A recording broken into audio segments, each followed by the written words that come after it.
오늘 말씀의 제목은 말씀으로만 판단하라 라는 제목으로 말씀 나누기를 원합니다. 우리가 고린도 전서를 계속 읽어가고 있습니다. 그런데 그 고린도 교회가 처음부터 바른 신앙함에 서 있지 못했었음을 우리가 잘 알고 있습니다.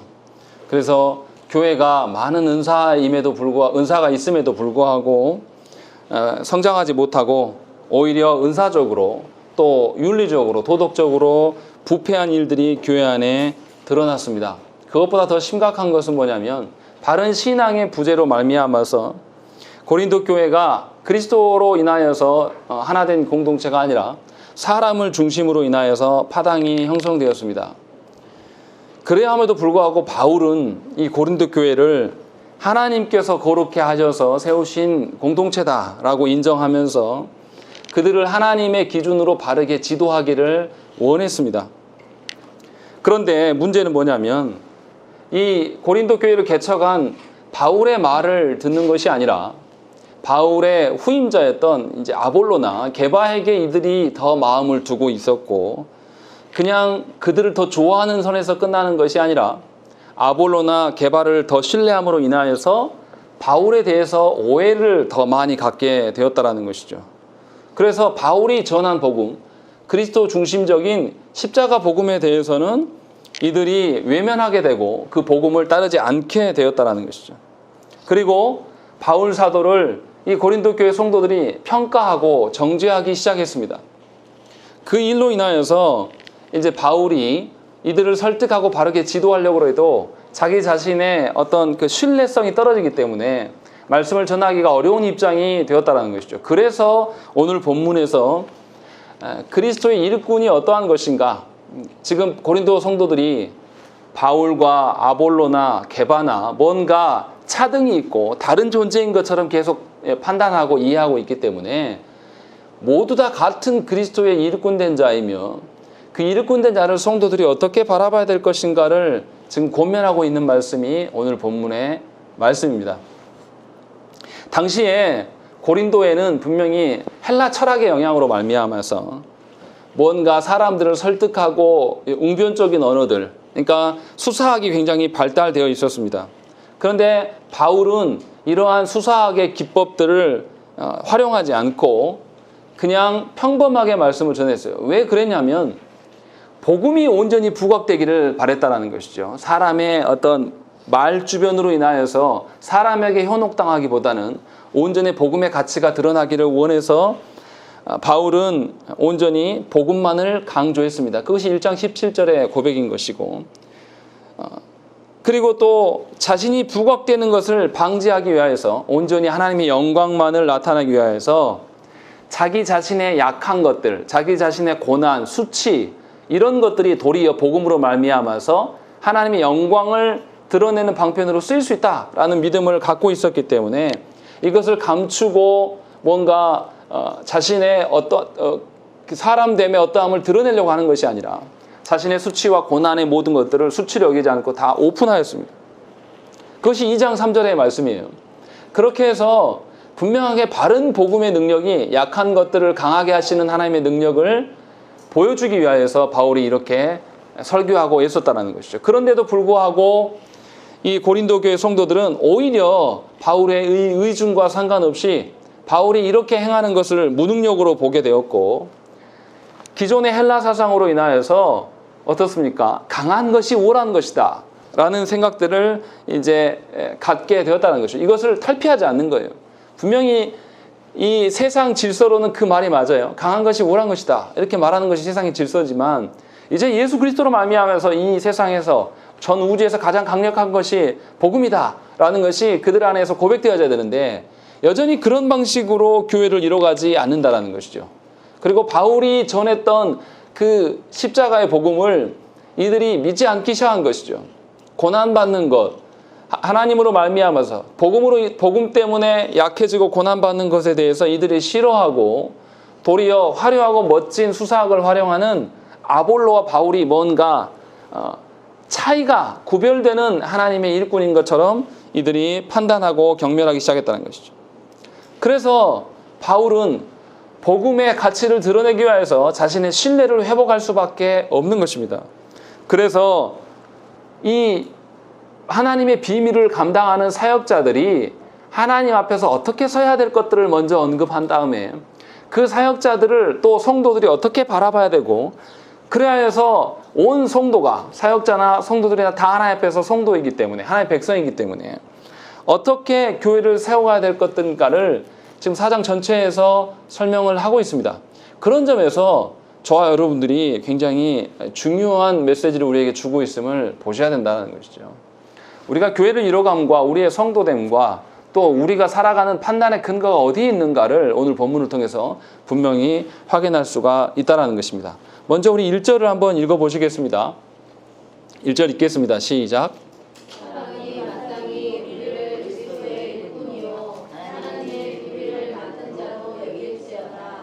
예, 여기서 사람이 마땅히 우리를 이렇게 할 때, 여기서 사람은 고린도 교회의 사람들을 말하는 것이고 성도들을 말하는 것이고, 여기에서 우리라고 이야기하는 것은 바울뿐만 아니라 아볼로나 게바까지 모두 하나님의 복음을 전한 자들을 통칭해서 말하고 있는 것입니다.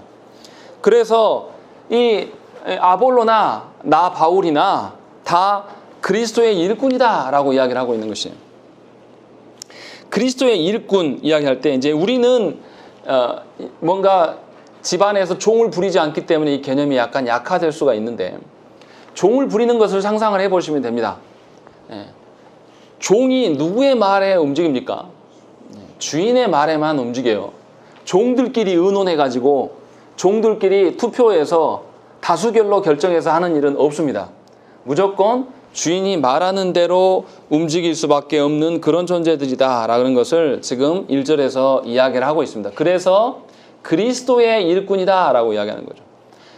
바울이 지금 이야기하는 것은 뭐냐면, 고린도 교회 성도들에게 내가 너희의 종된 자들이 아니라 그리스도의 종된 자이기 때문에 너희 고린도 교회 성도들의 어떠함으로 인하여서 내가 움직이는 자가 아니라 오직 그리스도에게 속해져 있고, 그래서 그리스도만으로 판단받고 그리스도의 명령에만 내가 반응해야 될 자이다. 나뿐만이 아니라 아볼로 역시, 게바 역시도 그런 사역자다라고 지금 그 이야기를 하고 있는 것입니다.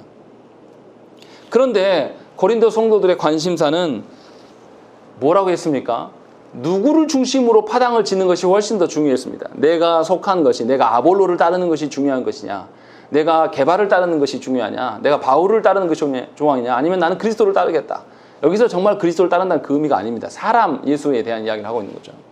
그래서 이렇게 파당을 짓는 일에 열심을 내고 있는 현실이었다는 것이죠. 그런데 바울이 분명하게 밝히고 있는 것이죠. 모든 사역자들은 그리스도를 따르는 자들이고 그리스도의 그 명령 앞에서 움직이는 자들이기 때문에 사람의 어떠함에 대해서 반응하지 않는다. 오로지 그리스도의 명령으로만, 그리스도께서 복음 되셔서 그 복음 되신 것을 증거하기 위하여서 선자들이다. 지금 이것을 언급을 하고 있습니다. 그러니까 고린도 교회 성도들은 사람 중심으로 모여서는 곤란하다. 지금 이 이야기를 하고 있는 것입니다. 우리 한국 교회가 안타까운 것이 바로 이 점입니다. 똑같은 복음을 전해도 누가 전하는가가 훨씬 더 중요한 현실이 되어버렸어요. 그래서 그리스도 중심적으로 온전히 그리스도께서 우리에게 하신 말씀을 대언하는 자로서의 설교자가 아니라 얼마나 설교를 잘하고 못하느냐가 중요한 현실이 된 것이죠. 그래서 어떤 목사가 말했느냐, 얼마나 많은 사람들이 모인 교회의 목사가 말하느냐가 훨씬 더 중요한 형국이 우리 시대의 모습입니다. 그래서 사람을 따라 움직여가는 그런 아둔한 성도들이 교회 안에 넘쳐나는 것이죠. 그래서 목사들이 타락해서 어떻게 합니까? 정치적인 어떤 것들을 성도들에게 심어주고 정치적인 용도로 설교를 남용하는 일들이 교회 안에 많이 일어나는 것이죠. 그러니까 고린도 교회의 그 상황은 우리 현실과 똑같이 닮아 있는 거예요. 그리스도만을 드러내야 될 설교자들이 사람의 어떠함을 드러내기를 원하는 것이고, 자기를 부각하기 위해서 설교를 남용하는 일들이 일어나는 것에 대해서 분명히 사도 바울 선생은 우리한테 경고하고 있는 것입니다. 그리고 그런 그 설교자들에게 뭐라고 합니까? 하나님의 비밀을 맡은 자다라고 이야기하고 있다는 것입니다. 여기서 비밀이 무엇입니까? 2장 7절에서 우리 2장 7절 한번 읽어보시죠. 2장 7절 읽겠습니다. 시작. 오직 은밀한 가운데 있는 하나님의 지혜를 말하는 것으로서 곧 감추어졌던 것인데 하나님이 우리의 영광을 위하여 만세 전에 미리 정하신 것이라. 이렇게 밝히고 있는 것입니다. 하나님의 지혜, 즉 구원의 어떠함, 복음을 말하고 있는 것이 이 비밀인 것이죠. 그래서 분명히 이 비밀을 담당할 자다라고 이야기하는 것이죠. 이들이 뭔가 하나님의 구원 사역을 주권을 쥔다 이런 뜻이 아니라 하나님의 구원 사역을 밝힐 자들, 하나님의 구원 사역을 대언할 자들로 지금 설명하고 있어요. 그런데 헬라어 성경에 보면 여기서 비밀이 단수로 나와 있는 것이 아니라 비밀들 이렇게 복수로 표현되어 있어요. 우리 성경에는 그냥 단수처럼 보입니다. 그런데 왜 비밀들이라고 하는 것일까? 이게 굉장히 중요한 것이죠. 무슨 말씀이냐면 하나님이 구원의 어떠함을 이제 이야기하시는데 이 구원의 어떠함이 그냥 객관적인 어떤 말씀으로서 존재하는 것이 아니라 이 말씀들이 성도들 개인에게 가서 적용되어지고 그 말씀을 중심으로 성도들이 각각 살아내면 어떤 일들이 됩니까? 비밀이 각각 하나씩으로 불려질 수가 있는 거예요. 다시 말하면 사도 바울 선생이 지금 이야기하는 하나님의 비밀을 맡은 자, 이 의미는 뭐냐면 하나님의 복음을 성도들에게 심기워서 그 성도들이 바르게 복음대로 살아갈 수 있도록 목양하는 자, 이렇게 해석할 수가 있다는 것입니다. 그러니까 사도 바울 선생은 어떤 일을 해야 되는, 교회의 사역자들은 무슨 일을 해야 되냐면 하나님의 그 말씀의 의미를 성도들에게 잘 풀이하고 가르치는 것에서 끝나는 것이 아니라 성도들이 정말 그 복음의 가치대로 일상에서 살 수 있도록 점검하면서 그들이 말씀대로 살아가는 것을 계속 유도하고 함께 지도하는, 가르치고 교육하는, 또 지키게 하는 그런 일들을 맡은 자들을 맡은 그런 임무를 가진 자들이다라고 지금 바울 선생이 이야기하고 있다는 것이죠.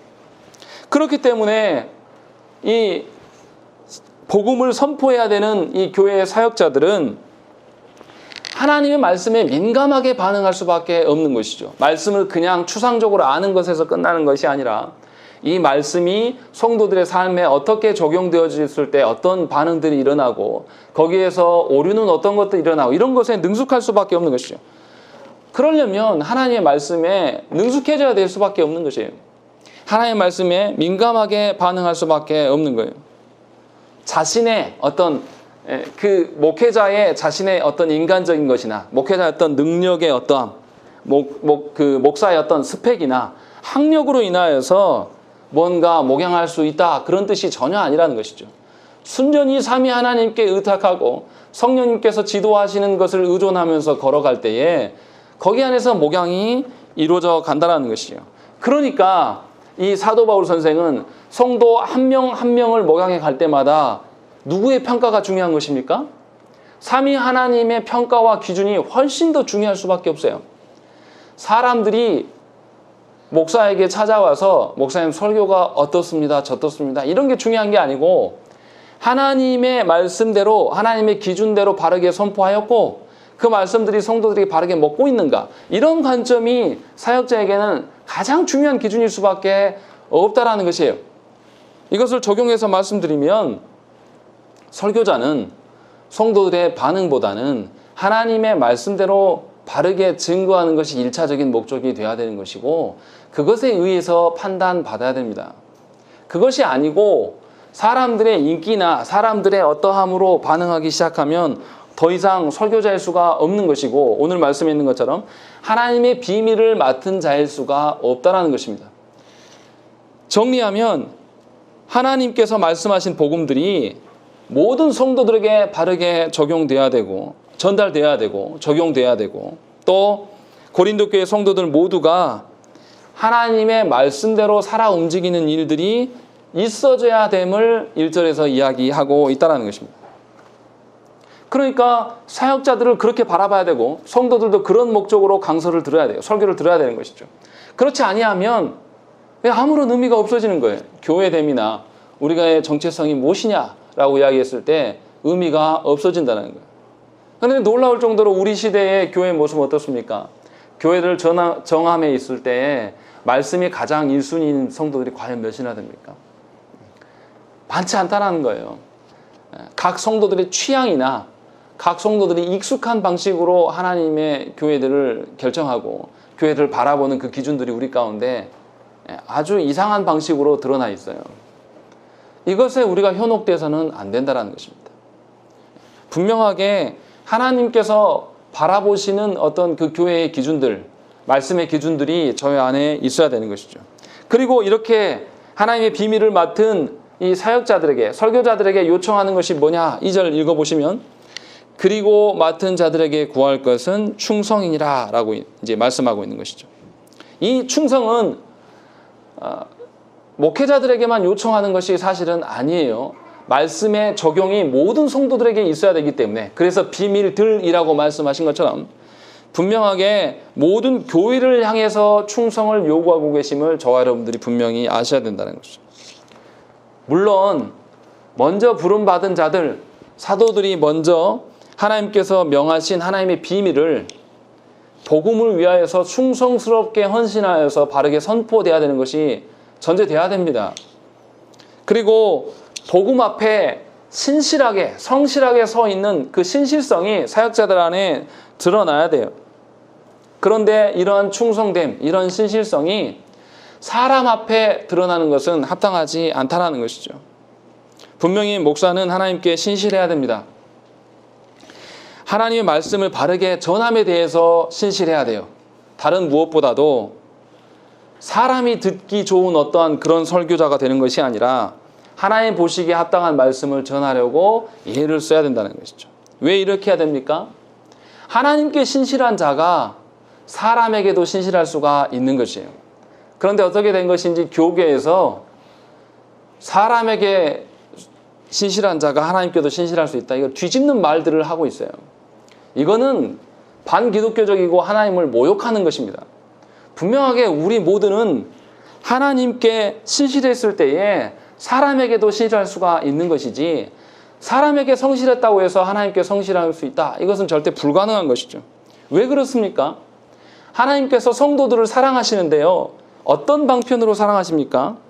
하나님께서 언약을 주셨고 이 언약의 조항들을 말씀으로 우리에게 주셨단 말이에요. 그래서 하나님은 어떠한 일이 있어도 이 언약에 매이시는 하나님이세요. 그래서 그 말씀의 기준들을 잘 지켜 세워가시고 당신께서 하나님의 언약 가운데 신실하신 분으로 서 계신다는 것이죠. 그렇기 때문에 목사와 성도된 우리 모두는 하나님의 그 언약 앞에 신실한 그리스도인들이 되어야 된다는 것이죠. 그래야 했을 때에 하나님의 언약을 알게 되고 하나님의 사랑 가운데 거할 수가 있는 자들이 된다는 것이죠. 다시 말하면 목사뿐만 아니라 모든 성도들이 하나님의 말씀 앞에 신실해야 돼요. 그렇지 않고 사람들의 관계나 사람들의 어떠함이 먼저 되고 그것이 우선될 때는 우리는 다 변질될 수밖에 없습니다. 하나님을 볼 수가 없는 것이고 하나님의 뜻 앞에 설 수가 없게 되는 것이에요. 그렇기 때문에 저와 여러분들이 무엇을 위해서 기도해야 되겠습니까? 성도들은 반드시 목사가 하나님의 말씀 앞에 신실할 수 있는 자가 되기를 위하여서 기도하셔야 됩니다. 이것이 교회를 위한 첫 번째 기도 제목이 돼야 돼요. 교회가 바른 말씀이 선포되지 않으면 더 이상 교회일 수 없습니다. 분명하게 저와 여러분들이 하나님의 말씀이 선포되는 현장 가운데 거하기를 소망해야 되고 그 일에 협력하셔야 한다는 것이죠. 그리고 나서 성도들 간에 신실해야 되는 것도 그 사람의 비유를 마치고 그 사람의 형편 따라서 생각하는 그런 개념이 아니라 그리스도께 신실한 자 되기를 위하여서 서로를 위하여서 기도해야 됩니다. 서로가 서로의 기분을 맞춰주는 그런 거짓된 방식이 아니라 서로가 진정으로 그리스도 앞에 신실할 수 있는 자인가를 위하여서 격려하고 위로하고 그리스도의 복음을 바르게 나누고 적용하는 일들이 저와 여러분들 가운데 있어야 된다는 것이죠. 그래서 성도의 교제는 말씀을 떠나서 교제할 수가 없는 것이에요. 교회 안에서 성도의 교제라는 것은 하나님의 사랑을 전제하지 않고 인간적인 어떠함으로 이야기할 수가 없다는 것입니다. 그러니까 교회 안에 교우들이 교제하고 사랑을 나누면 나눌수록 누가 드러나는 것이죠? 하나님의 사랑이 부각되고 하나님이 드러나는 것이죠. 하나님의 사랑이 임재한 그곳에, 하나님의 사랑이 풍성한 그곳에서 소외되는 자는 있을 수가 없는 것이에요. 분명히 그러한 사랑을 우리가 소망하면서 그러한 교회됨을 우리가 추구해야 된다는 것이죠. 그렇지 아니하면 우리는 인간적인 공동체가 될 수밖에 없어요. 사람의 어떠함에 의하여서 움직여가는. 그래서 뭔가 교회 안에 어려움이 생기면 사람의 기준으로 서로를 평가해 보입니다. 뭔가 내 기준으로서 누군가를 평가하고 그 일들을 인하여서 두려워하기 시작한다는 것이죠. 사도 바울 선생은 이것을 굉장히 부인합니다. 굉장히 싫어해요. 그래서 3절에 뭐라고 하십니까? 너희에게나 다른 사람에게나 판단받는 것이 내게는 매우 작은 일이다. 하찮은 일이다. 라고 이야기하는 것이죠. 너희들은 나를 너희들의 기준과 어떠함으로 나를 판단하고 정죄하고 인기가 있고 없고를 말하지만 나에게 이것은 별로 의미가 없는 거다. 라고 말씀하고 있는 것이죠. 사람의 평가는 인생에서 사실 그렇게 중요하지 않습니다. 그냥 우리가 그것에 연약해서 그것에 집중하는 것이죠. 분명히 바울도 고린도 교회 성도들에게 판단받고 있었습니다.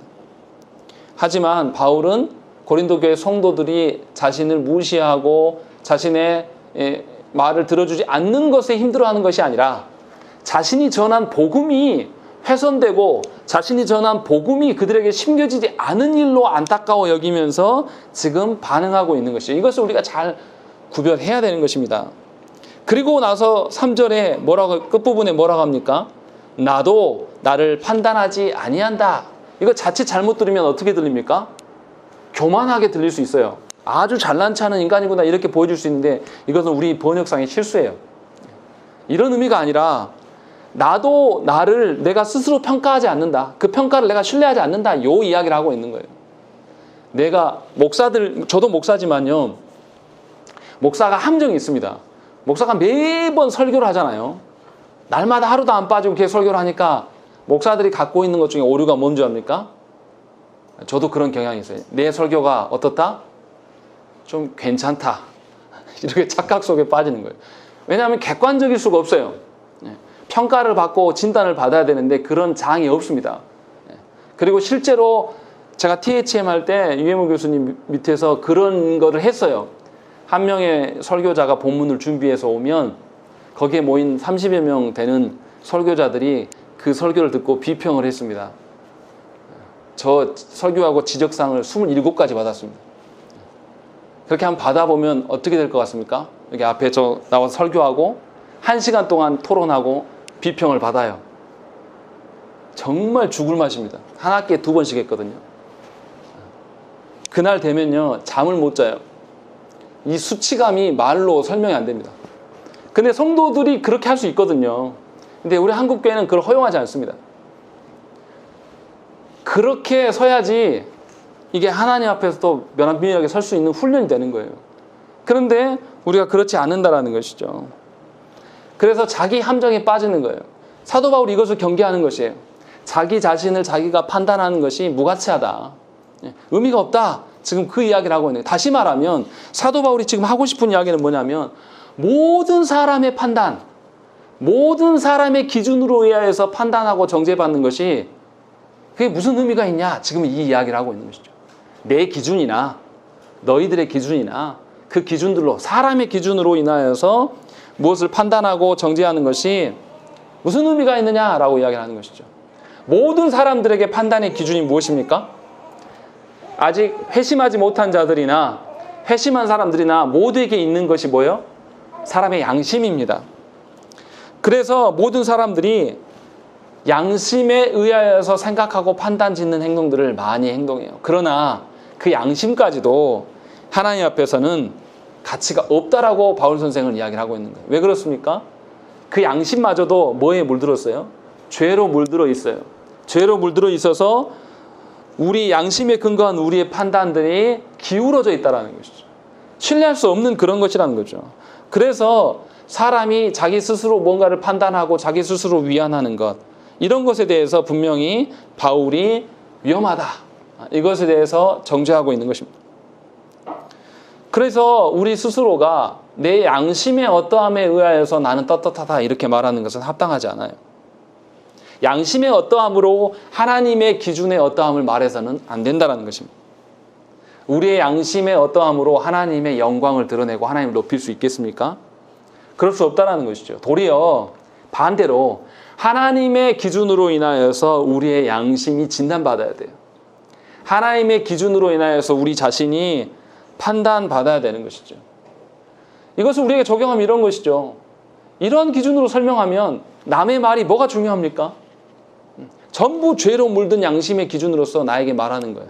근데 그게 그렇게도 여러분들의 감정을 괴롭히고 힘들게 하는 것입니까? 그렇게 되는 것은 그리스도인이 아니라는 거예요. 어리석어서 속는 거라는 거죠. 거기에 속지 말라라는 거예요. 지금 바울 선생이 이야기하는 게. 그래서 4절에 뭐 합니까? 4절에 읽겠습니다. 4절 말씀 시작.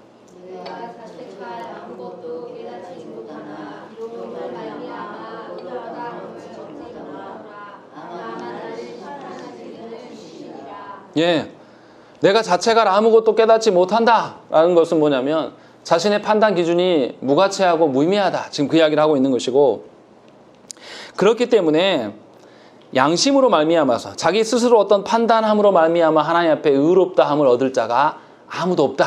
자신의 양심으로 말미암아 구원의 어떠함을 이야기할 수 없다라고 지금 이야기를 하고 있는 것이죠. 그래서 5절에 그러므로 때가 이르기 전 곧 주께서 오시기까지 아무것도 판단하지 말라라고 이야기를 하고 있는 것입니다. 언제까지 하지 말라고요? 예수 그리스도께서 다시 오실 때까지 판단하지 말라라고 이야기를 하고 있습니다. 왜 그렇습니까?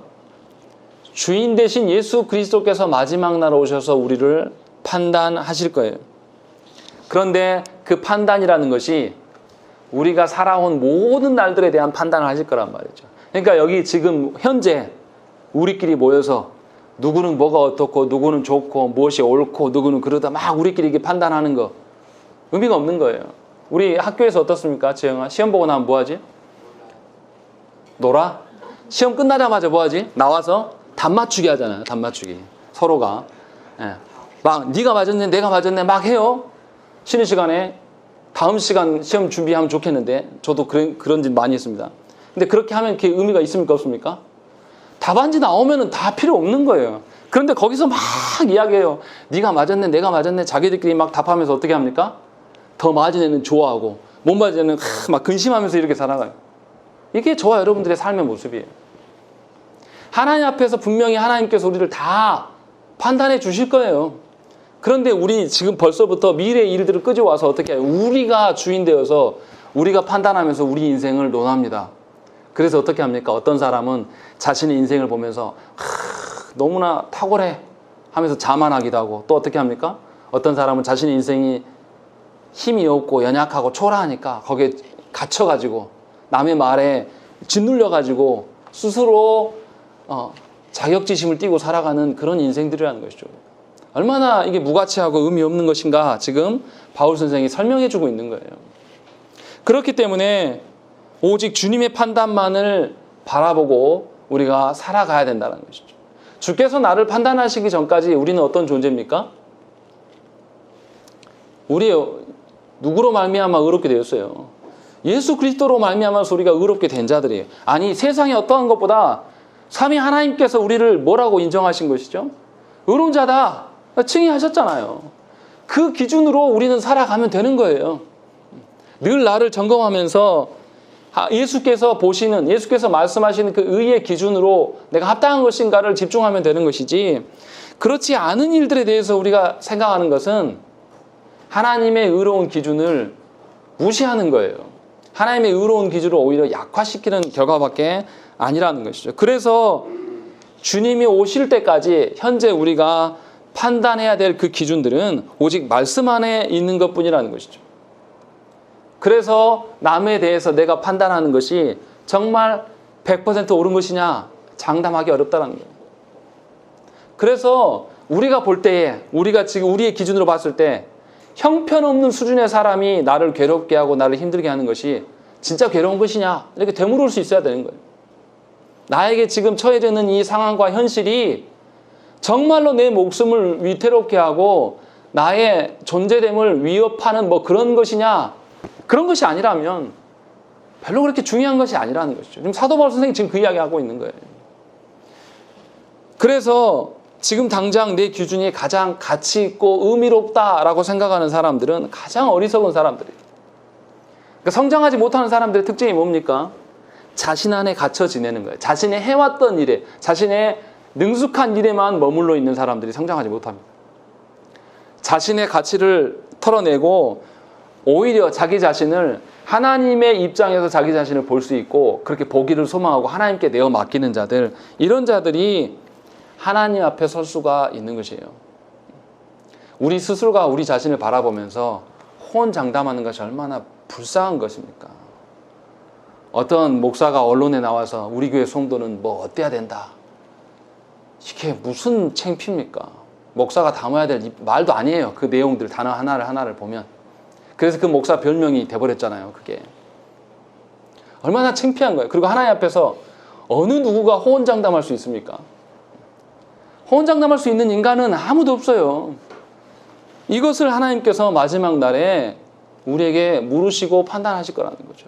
그렇기 때문에 우리는 하나님께 어떠한 것도 감출 수가 없습니다. 현재적으로 우리가 다른 사람들에게 굉장히 품이 있는 어느 정도의 이런 괜찮은 사람인 것처럼 우리가 감추면서 살아갑니다. 그런데 삼위 하나님께서 모르시겠냐고요. 삼위 하나님께서 우리의 모든 일거수일투족을 정확히 판단하실 것입니다. 그렇기 때문에 저와 여러분들이 다른 사람을 판단하는 것이 별 의미가 없어요. 타인에 대해서 판단할 때에 그것이 절대적인 양 착각하지 마시라는 것이죠. 오히려 불확실한 것일 수 있다. 항상 여지를 남겨두고 타인을 위하여서 정죄하기보다는 후히 대해주는 게 더 낫습니다.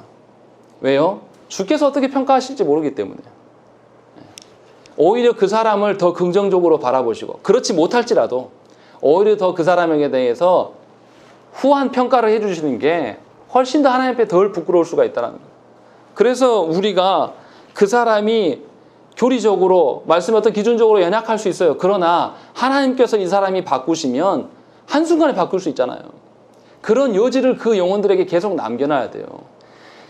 말씀의 기준에 형편이 없어서 교회 와서 목사를 찾아와요. 목사를 찾아오는 분들이 정말로 말씀 안에서 충만해서 오는 사람들이 막 찾아오는 사람 별로 없어요. 제 경험상. 다 자기가 뭔가 결정해놓고 옵니다. 그리고 기도해달라고. 그러면 답답해요. 그런데 그때마다 답답함을 느끼면 누구만 힘듭니까? 자기만 암 걸리는 거예요. 그게 아니고 지금은 저렇게 어리석어 보일지라도, 또 내 판단이 잘못돼서 어리석게 보여질 수도 있어요. 그럴지라도 하나님이 저 연약한 영혼, 분명히 약한 것을 강하게 하시겠다라고 하나님 약속하셨기 때문에 그 약속으로 그 영혼을 바라보고 소망의 눈으로 볼 수가 있어야 되는 것이죠. 이것이 우리가 해야 될 전부예요. 우리가 하나님의 예수께서 재림하실 때를 생각할 때 우리가 무엇을 생각합니까? 심판하고 무언가 큰 난리가 일어나고 두려움만을 생각을 합니다. 그러나 반대로 생각을 해보세요. 우리의 평가와 우리의 판단을 좀 미뤄두고 예수께 평가를 맞춰두고 열심히 주님의 말씀대로 살려고 노력해온 사람들, 그 사람들은 마지막 날이 어떤 날이 되겠습니까? 최종적으로 시험 점수가 나오는 날이에요. 그러면 기대함으로 살아갈 수 있어요. 기쁨으로 살아갈 수가 있는 것이죠. 세상에 돈이 있고 건강이 있고 사람들의 관계가 있어서 기쁜 그런 것에 저질스러운 기쁨이 아니라 최종 예수께서 나를 판단해 주시고 나를 신원하시고 나의 어떠함을 알아주실 그날에 대한 소망함으로 우리가 살아갈 수 있게끔 하나님께서 우리에게 구원의 계획들을 이미 알려주셨고 우리에게 선언해 주셨단 말이죠.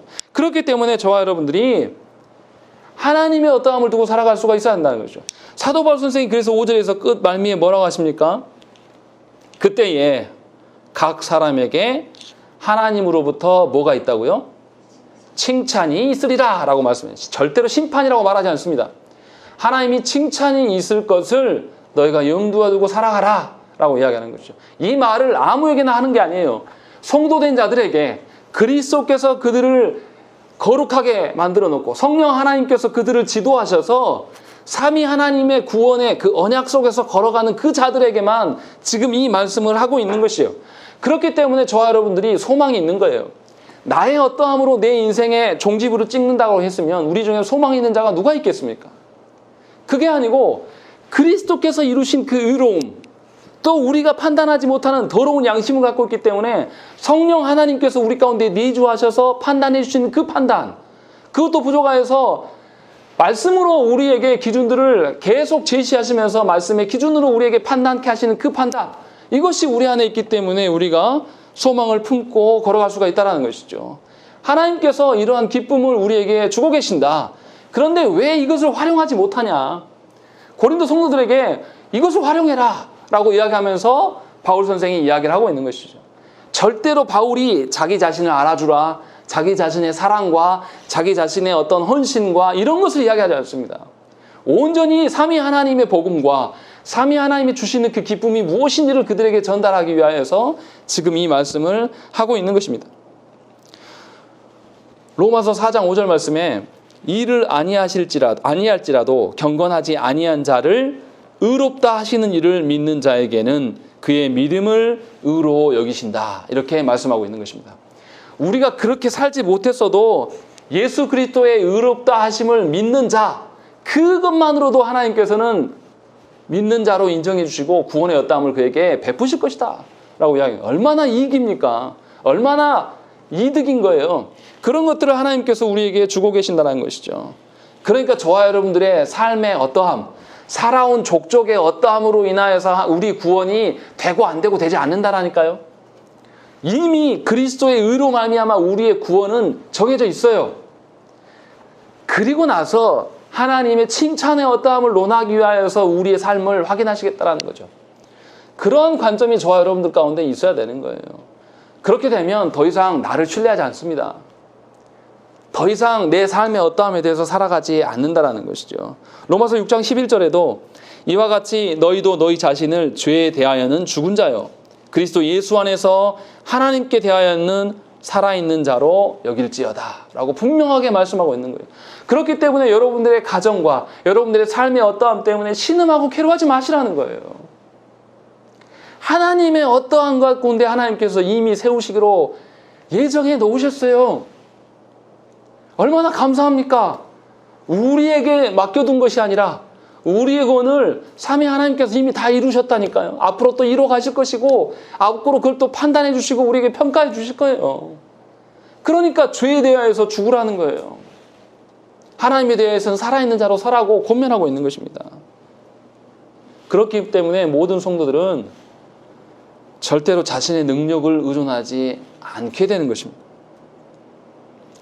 다만 믿음에 순종하기 위해서 하루하루를 살아내는 거예요.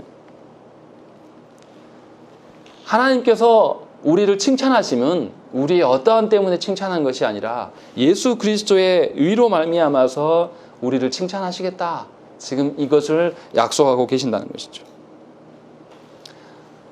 그렇지만 우리가 하나님을 늘 의존하지만 우리는 어떻습니까? 우리가 아무리 주님을 의존하고 살아도 그 의존한 대로 100% 사라지십니까? 사실은 그렇지 않죠. 우리의 삶은 어떻습니까? 늘 더럽고 불순물로 가득해요. 그러함에도 불구하고 그리스도의 어떠함으로 우리를 평가해 주기 때문에 상대방의 더러움과 상대방의 불순물을 보면서 놀라거나 당황하거나 정죄하지 말라는 거예요.